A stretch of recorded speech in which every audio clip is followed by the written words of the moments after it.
untuk menangani sebagainya. Maknanya pada keseluruhannya, kalau kita memperincikan satu persatu, bagi saya sebahagian besar rakyat mendapat faedah daripada apa yang kita rancangkan dalam manifesto kita ini. Tan Sri, satu orang profesor yang saya temu bual, dia kata, dia pun dah kaji manifesto ni dan dia kata, daripada muka 1 sampai muka habis tu, dia kata tak ada ruang yang tidak difikirkan oleh siapa juga yang menggubal manifesto ni. Dan saya kata, manifesto ni bukannya sesuatu yang tak boleh dipindah atau tak boleh diubah. Dia bukan macam Quran. Tak boleh nak diubah kan? Not carved in stone. Jadi kalau ada tertinggal satu dua perkara dalam tempoh manifesto ni berjalan, boleh diperbaiki, boleh dimasukkan, boleh diperbaiki, kan? Boleh ditambah dan boleh orang kata dilaksanakan. Saya bagi contoh macam tadilah. Kita tak senaraikan soal bantuan-bantuan rakyat tu dalam manifesto kita tahun 2008 sebagai contoh. Tapi kita laksanakan juga. Jadi apalagi kalau sudah terlaksana. Ataupun kalau ada kelompok-kelompok kumpulan dalam masyarakat. Saya terbaca dalam surat khabar pagi ini, saya tak sebut mana surat khabar, mengatakan tidak ada tidak kurang perhatian kerajaan untuk kumpulan-kumpulan orang istimewa sebagai contoh. Kita dah tahu dasar itu sudah ada. Memang pun ada dasar memberi keutamaan orang istimewa, menyediakan peluang pekerjaan, melatih mereka. Apa yang kita nak buat, kita tak sebutkan sini, tapi pastinya kita akan buat lebih. Ataupun orang kata kurang tekanan untuk menjaga alam sekitar kita supaya kehidupan liar kita, wildlife kita tu dijaga. Jangan dimusnahkan. Dia tak disenarai gitu, tapi ada tajuk besar macam memelihara alam sekitar. Masuk dalam tu segala flora dan fauna yang ada di situ. Maka itu kita akan laksanakan. Ataupun mungkin kalau ada kumpulan dalam masyarakat kita seperti kumpulan-kumpulan profesional berpendapat ada sesuatu yang agak tidak begitu ditekankan, tidak bermakna bahawa itu tidak baik. Bahawa dia boleh dikemukakan kerana kita biasa mengamalkan sikap terbuka. Dan kita sudah ada banyak platform dan forum di mana rakyat boleh tampil ke hadapan menyatakan kami ada. Contohlah umpamanya dalam belanjawan negara. Tiap-tiap tahun sebelum Perdana Menteri menyediakan belanjawan, dia panggil semua kelompok yang terlibat dalam negara kita untuk mengadakan dialog di mana idea-idea baru boleh dimasukkan di situ untuk ditimbangkan oleh pihak kerajaan. Jadi bagi saya, dia tidak orang kata cast in stone ataupun hanya ini sahajakah ataupun tak ada lagi kah?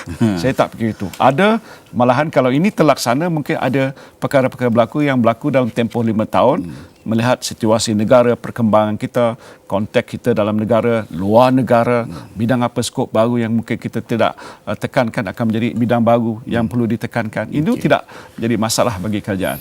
Tan Sri, perkara 14 dalam Aku Janji ni, dia sebut tentang satu usaha untuk memerangi gejala rasuah. Saya kira ini satu kerja yang tak habis-habis. Betul. Masihlah berterusan. Dan ini sekarang ni, kerajaan yang kalau barisan balik nanti, dia akan menjadi satu Aku Janji yang tak boleh nak main-main dah. Jadi Tan Sri, agaknya macam mana nak buat ni? Memerangi gejala rasuah ni. Pasal dia berjalan dan masih ada. Ya, memang masih ada dan saya fikir tidak ada negara yang boleh kata terkecuali daripada menghadapi orang kata masalah ataupun penyakit ini. Yang ini kita di peringkat negara kita sudah awal-awal lagi sebagai contoh mengetahui itulah satu perkara yang perlu kita tangani dan perlu kita benteras. Kalaupun tak mungkin dapat kita hapuskan 100%. Kita sudah bermula, bukan kita bercakap hari ini baru hari ini nak mula. Umpama kita tahu dulu BPR, sekarang dipanggil SPRM. Dia dibuat bukan hanya dalam bentuk nama tetapi diperkukuhkan. Dalam yang terbaru dalam manifesto ini disebutkan bagaimana penjawat-penjawat awam yang dilantik itu akan diberikan hak kuasa. Dan Perdana Menteri pun kata mungkin perlu tubuhkan Suruhanjaya untuk melihat bagaimana pelantikan-pelantikan boleh dilaksanakan. Keduanya memperkukuhkan institusi itu di samping memberikan hak yang agak lebih luas pada mereka yang nak melapor, boleh melapor dengan apa yang kita telah laksanakan dengan Whistleblower Act. Bermakna pihak witness yang menyampaikan maklumat itu terlindung dari segi undang-undang, supaya tidak ada pihak yang boleh orang kata mengacau mereka dan sebagainya. Di samping saya kira mungkin tidak disebutkan. Perlu ada usaha-usaha yang lain boleh dilaksanakan untuk memperkukuhkan tindakan-tindakan penguatkuasaan. Ya, kita mendengar umpama contoh sekarang ni orang kata banyak berlaku rasuah. Sebenarnya institusi untuk bertindak untuk menyelesaikan masalah sudah sedia ada. Tetapi kita mesti berlaku adil. Kalau ada kes-kes pelakuan rasuah, kita tahu ada maklumat dan bukti yang jelas, kita harus kemukakan. Jangan kita buat andaian ataupun membuat fitnah sebagai contoh. Oh, pihak kerajaan ni rasuah ke pegawai ni rasuah. Tidak betul. Mesti dilakukan secara yang teratur ikut undang-undang yang sedia ada. Itu sudah sedia ada. Cuma yang mungkin biasa rakyat mau tahu enforcement. Itu kita serah pada pihak SPRM bagaimana mereka nak bertindak supaya mereka boleh, orang kata, lebih efektif, mungkin menambah bilangan pegawai, kecekapan mereka, peralatan mereka gunakan, teknologi, perkongsian dengan negara-negara lain, ilmu dan kepakaran dan sebagainya. Betul. Tan Sri, saya nak tanya lepas ni, selepas kita berhenti rehat, sesuatu yang ada mengena dengan accountability. Tapi kita berhenti rehat sekejap.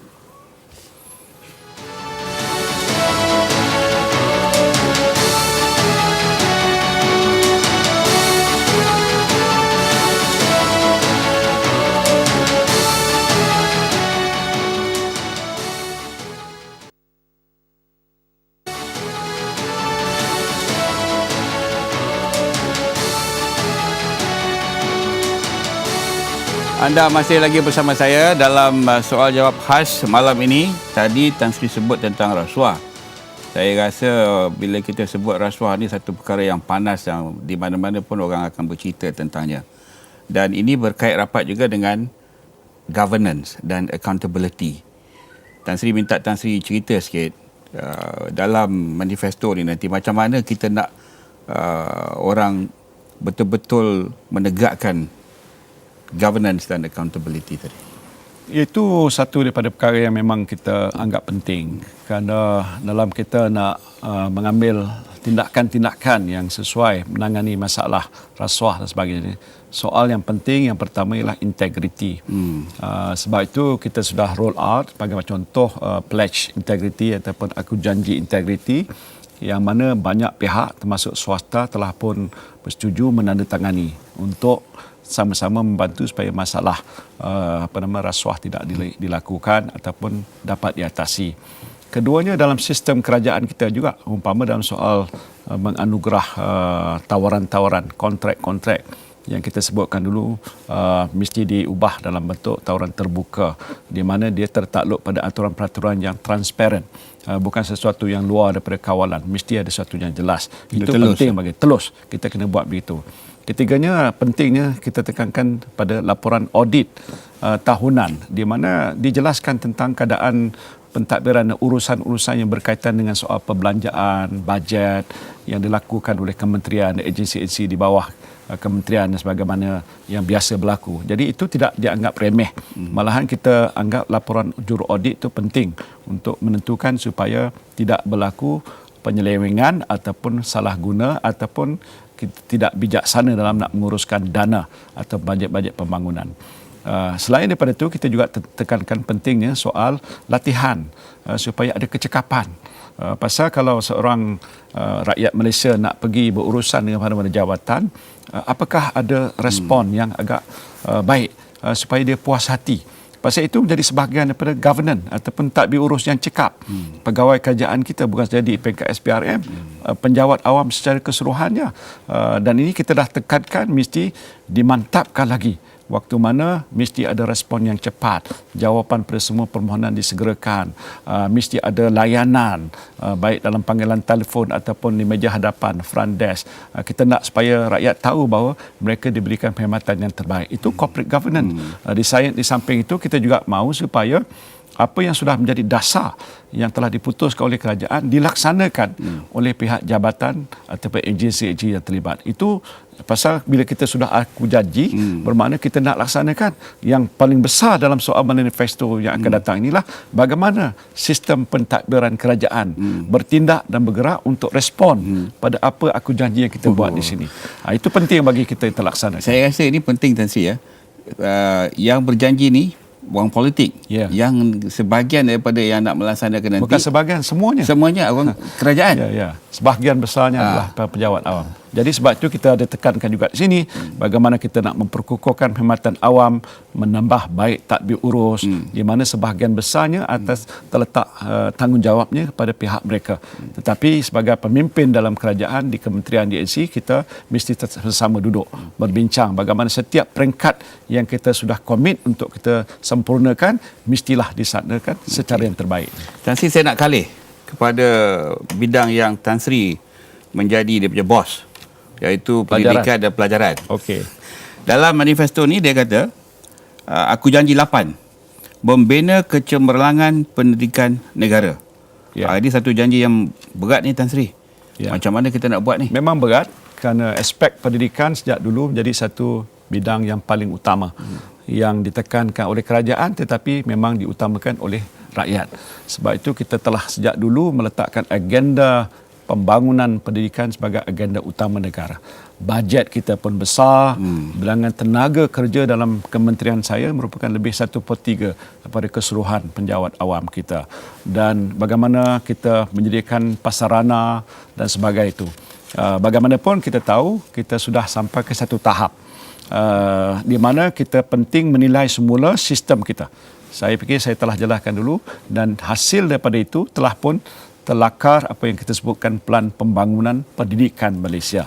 Tempoh 13 tahun mulai tahun ini, Dato' Mat, kita telah mula laksanakan supaya sistem kita menjadi antara yang terbaik, setara ataupun lebih baik daripada apa yang berlaku di negara-negara maju. Sebab itu dalam soal ini bidang skopnya luas. Kalau kita lihat dalam manifesto ni antara yang banyak tersenarai perkara-perkara yang nak disebutkan dan dilaksanakan ialah dalam bidang pembangunan pendidikan. Disenaraikan satu persatu. Saya buat begitu kerana saya nak menunjukkan komitmen kita. Bukan kita buat secara statement besar saja tapi diperincikan satu persatu. Termasuklah sebagai contohnya bagaimana kita nak meningkatkan penguasaan bahasa Inggeris. Itu minat besar rakyat. Atau bidang maths and science. Itu penting. Kualiti guru penting. Infrastruktur, teknologi dalam pendidikan. Dan di sini juga Perdana Menteri saya ucap terima kasih kerana beliau bersetuju supaya kita boleh bukan saja roll out apa yang kita panggil Bestarinet, bermakna kita linkkan setiap sekolah dengan internet dan sebagainya, wifi dan sebagainya, tetapi kita nak membekalkan setiap pelajar kita satu laptop. Saya lihat contoh di Amerika waktu saya pergi ke Daphne High School dulu, saya lihat semua pelajar aksesnya ialah melalui itu dan cikgu pun menggunakan teknologi untuk proses pembelajaran. Jadi saya fikir Malaysia sudah sampai. Ini skim ni saya harap kita akan mulakan dalam tempoh yang terdekat di mana kalau setiap pelajar ada laptop bukan milik mereka tapi dibekalkan oleh sekolah, bila dia keluar sekolah dia pulang balik. Kalau ada kerosakan kita baiki. Jadi soal skop pembelajaran kita sudah jadi lebih luas, global. Ini penting bagi kita sebab itu bagi saya satu daripada komitmen besar Barisan Nasional ialah bagaimana nak meningkatkan tahap pencapaian kita dalam bidang pendidikan. Tan Sri, bila kita sebut pendidikan ni kita tak boleh lari daripada kelompok orang yang betul-betul bertanggungjawab mendidik anak-anak kita lah, cucu-cucu kita dan sebagainya. Itu guru. Ya, guru. Saya sifatkan guru ni sebagai, boleh kita kata tiang seri lah. Kalau dia tak betul, semua pun boleh punah, Tan Sri. Jadi dalam manifesto ni, apa agaknya pengkhususan yang boleh dibagi kepada guru-guru?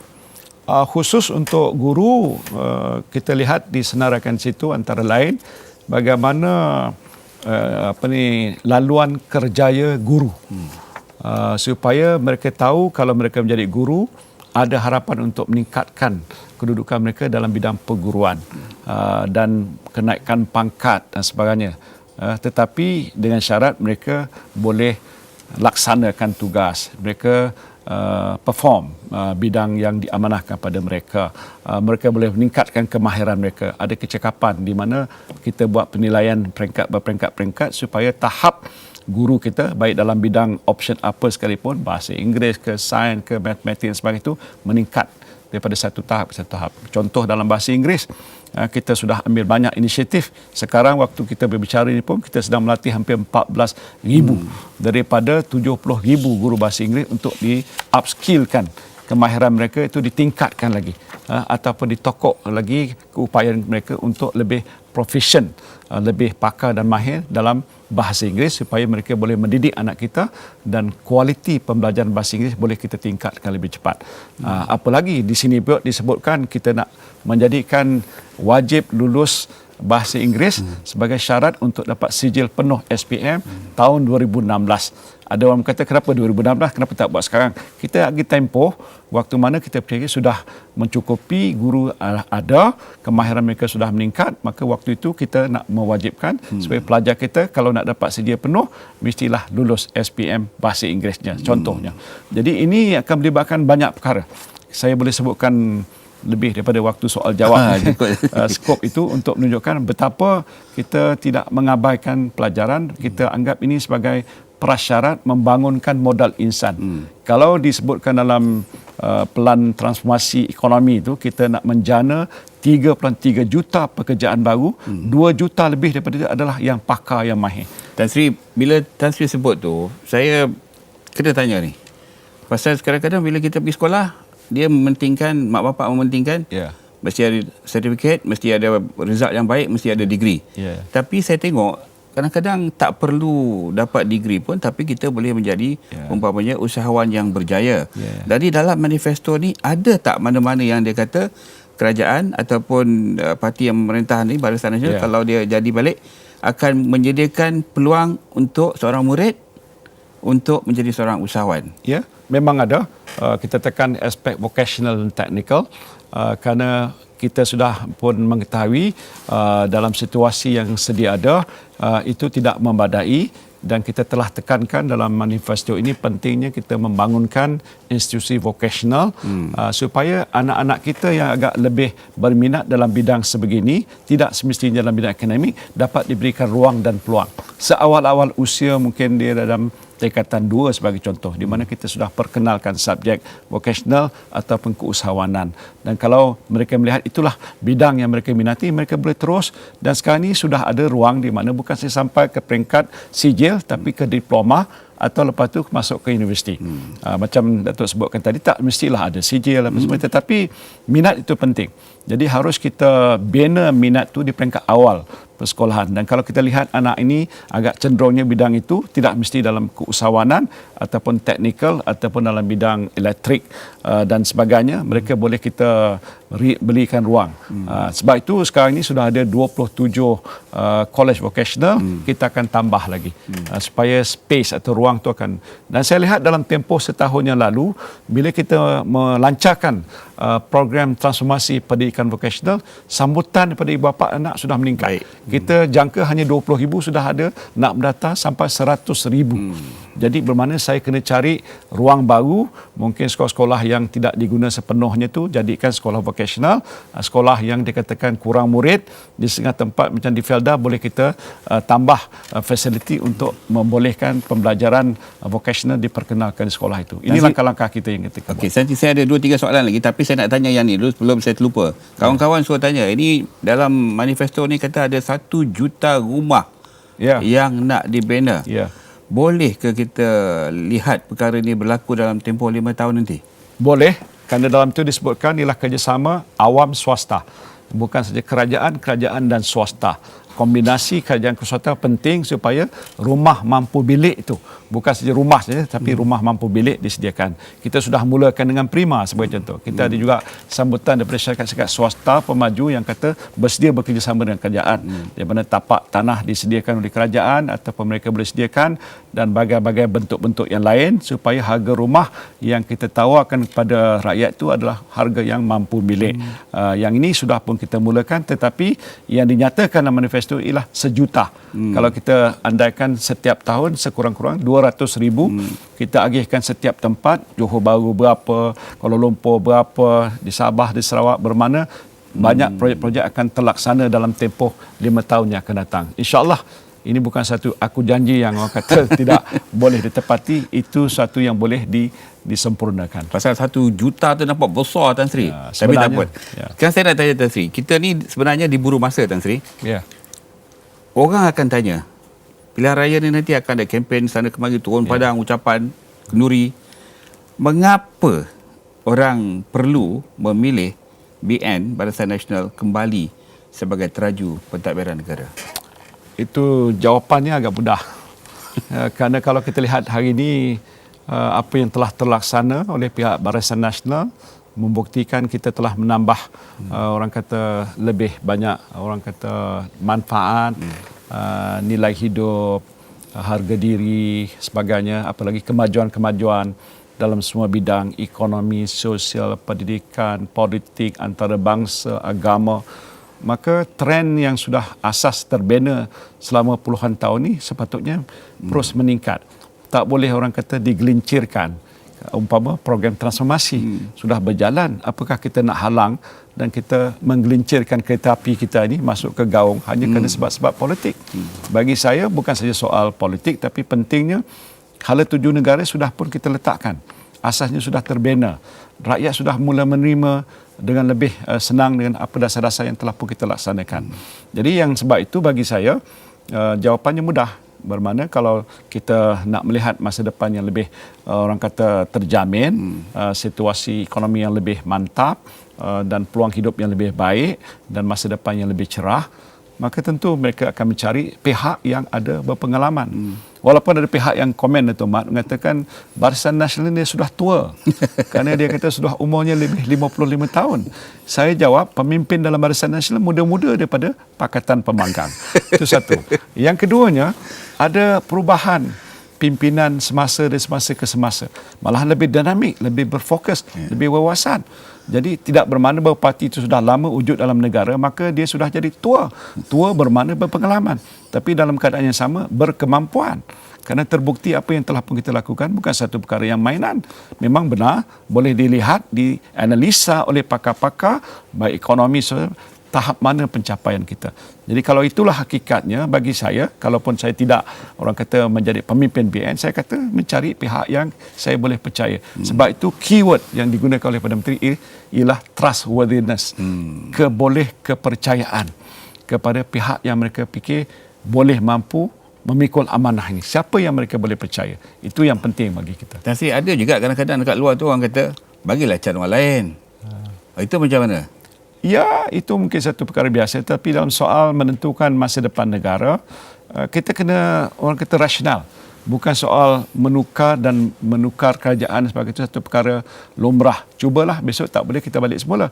Pasal kalau asas sudah terbentuk, kita hanya berkata kita perlu mencuba, dan sebab itu bila kita mencuba mungkin banyak yang terpaksa di roll back, orang kata dipusing ke belakang, maka bagaimana arah tuju masa depan kita. Jadi sebab itu dalam soal sebegini sikap rasional pengundi penting. Walaupun kita tahu mereka kata yang ini pun bagus, tetapi yang mana lebih baik yang boleh dapat diberikan kepercayaan, trust untuk masa depan mereka dan anak-anak mereka, tentulah Barisan Nasional. Okay. Tan Sri, nanti saya nak ajak Tan Sri datang lagi, tapi bukan dalam masa sehari dua ni lah. InsyaAllah. Jadi kita pun dah sampai ke penghujung rancangan soal jawab khas malam ini. Tetamu saya tadi Tan Sri Muhyiddin Yassin. InsyaAllah kita akan berjumpa lagi. Salam hormat dan selamat malam. Assalamualaikum warahmatullahi taala wabarakatuh. Assalamualaikum.